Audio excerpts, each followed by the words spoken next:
The Autobot Cassette's Grand Slam and Raindance merge into Slamdance, and I have the reissue. Well, it's not exactly a reissue. This is a counterfeit, but it looks really good in the package, very nice, and a lot cheaper than getting them even loose would be. And I'm gonna break these out. These happen to be my favorite of the merging cassettes of all of them, just because of how cool he looks in his merged form.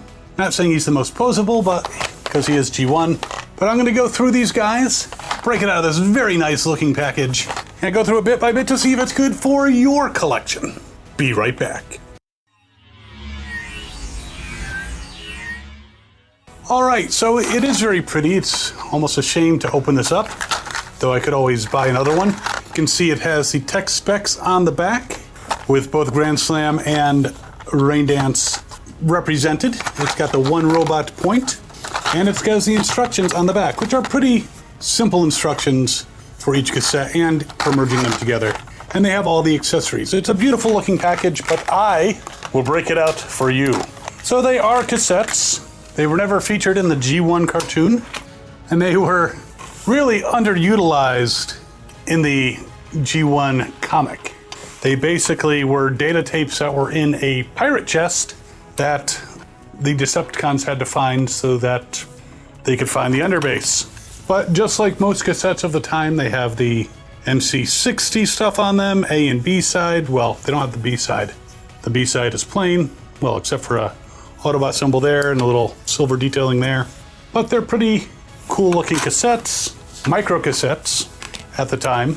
And as with many of the cassettes of the time, without the accessories, they did not look as much like they should without having those accessories on them. Though I will say that Raindance is a bit of an exception, because when you transform Raindance into his jet mode, he looks like a jet. The side view doesn't do as well as showing him from the top, but he's got the canopy, he's got the wings. Now, he comes with 2 missiles, and that makes him even more of a jet. You know, an armed jet.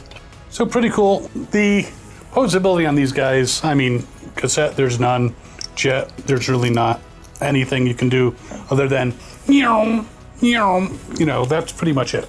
Now, Grand Slam becomes a tank, though without his accessories, he doesn't look like much of anything there. He looks like maybe a Tron vehicle. But there he's got the Autobot symbol in the front. He's got these 2 little side gun things, maybe? Not even sure what they are. But if you put on his accessories, then he looks a little bit more like some futuristic tank. His turret can move a bit in that direction. It's got these side missile launchers. Doesn't have any wheels, so you just gotta shove them along and use your imagination. But he's a pretty cool little tank. Not a lot of posability other than moving that up and down. But the neat part about these guys was the fact that they could merge into Slamdance. And you want to be really careful because I can already see I put kind of a stress mark. And I have to say, this is one of those situations where this counterfeit is not worth it. Apparently, when they put these guys together, they failed to take into account that these legs need to turn so that you could put the front of the foot forward. So I can actually see there's a stretch mark now in the back from trying to turn it, and I'm concerned about actually turning it. It looks like there's a square post at the bottom of these legs, or the inner leg, that is inside here that doesn't allow it to turn. Since it's not rounded, there's no way to actually turn it. And I don't know if it was the molds they used or if they reconstructed the molds and just failed to figure that out, but I am calling this counterfeit a fail. Bad dance. I mean, he merges together. I was concerned about whether or not they'd plug in together, but the real problem is this leg that if I wiggle it too much, it's probably gonna break. So I don't wanna do that. I can still keep them in their cassette modes. I mean, Slamdance was a whopping 4 inches tall and a very cool robot, but since you can't turn the legs, you can't really accomplish the robot. So in this case, I'm gonna have to say, unless you're a Minton package collector, this is not for you. I'll still put a link to it, and if your legs move, that's awesome, and I'd love to hear about it. I am actually considering whether or not I can disassemble these legs, maybe shave that square to make it so that you can actually turn it and have him properly merged into Slamdance. So I am disappointed. Disappointed! But what can you do? They still are fine in their individual vehicle modes, but the whole point of these guys is that they merge together very nicely into a larger robot, and you just can't do it. So I am not recommending these. If you do want to get them to keep in mint and package, or you don't care about merging them into the overall robot, then by all means, I'm not going to stop you, because I can't.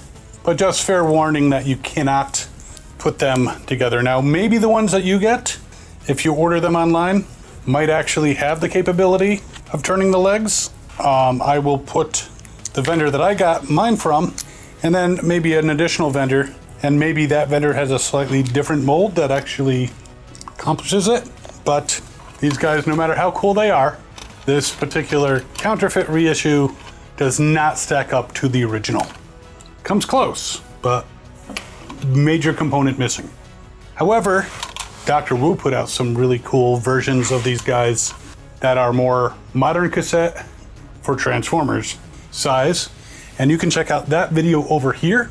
And that might be more to your liking. Lots more posability as well. And of course, I do hope you enjoy these videos as much as I enjoy making them, even if on occasion I get a stinker. And as always, have fun and good hunting.